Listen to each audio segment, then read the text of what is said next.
Hi, this is EZCubers, and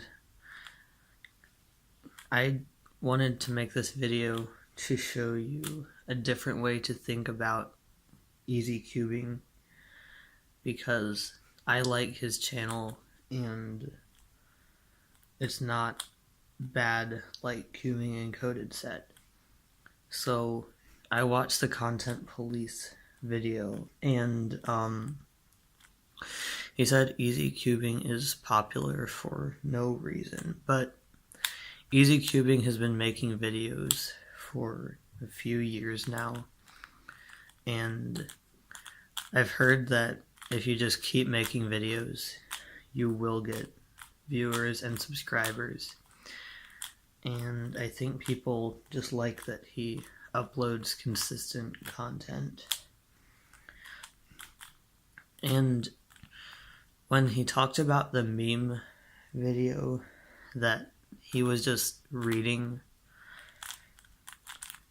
he said that all of his viewers can read, but a lot of cubers are younger kids, and some of them might not know how to read, or they might not know what that social media is. So I think it's good that he read it because it helps more people understand it. Sorry, I'm a little sick right now. Another thing is the watermark on his channel banner, and he probably just wanted to save money for that because people subscribe to YouTube channels because they make good content, not just because the channel banner thing looks good. So if he can save some money by keeping the watermark there, I don't think that's a problem.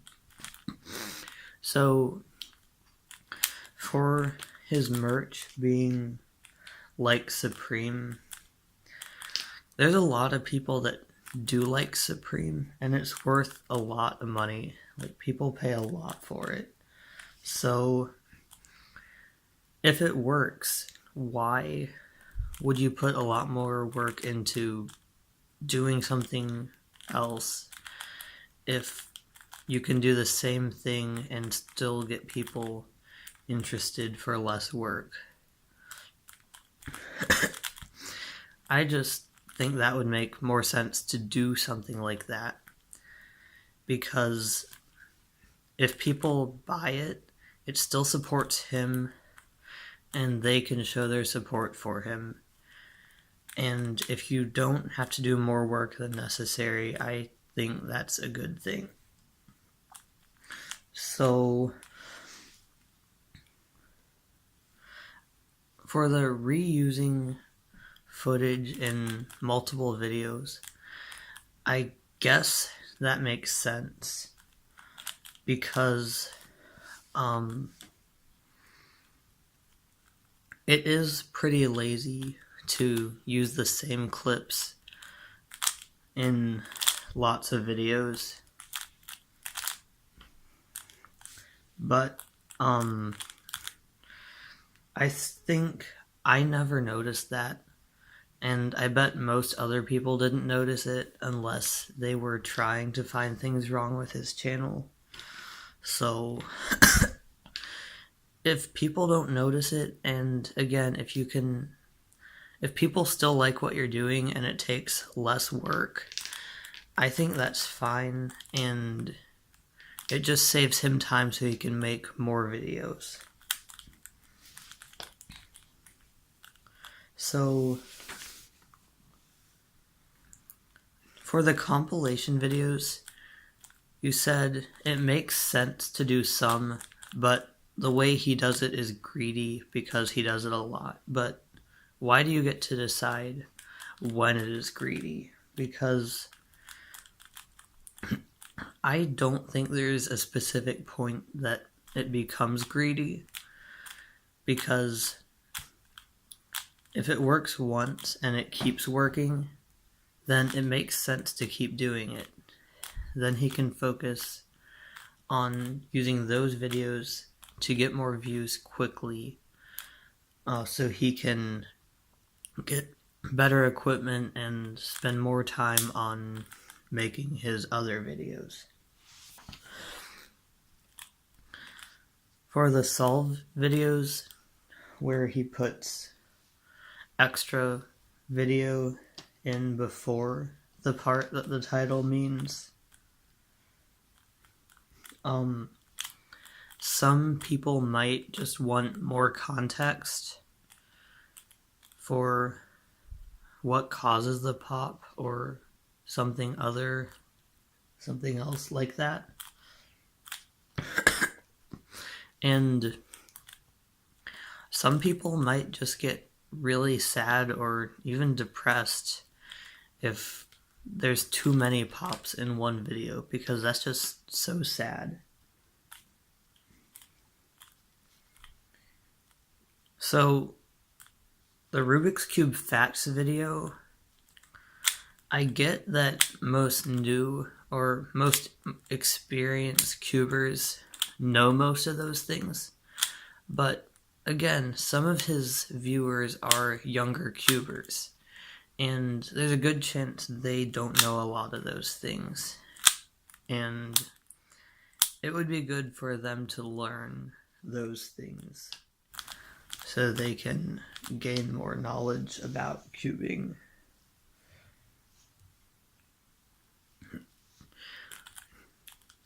For When You Said, he talks about the topic and then does an intro and then talks about it again.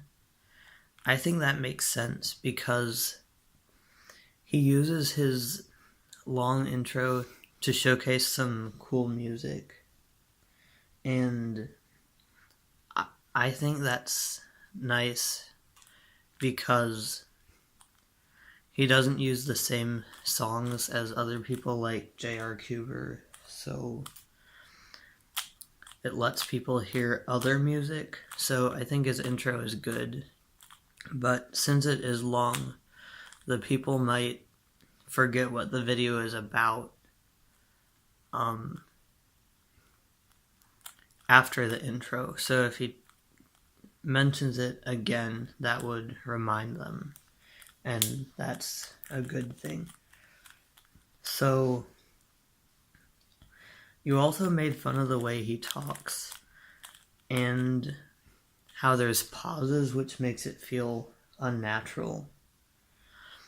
But Cubing Encoded talks so fast that it's hard to understand him sometimes. So I don't think he should be telling other people how to talk.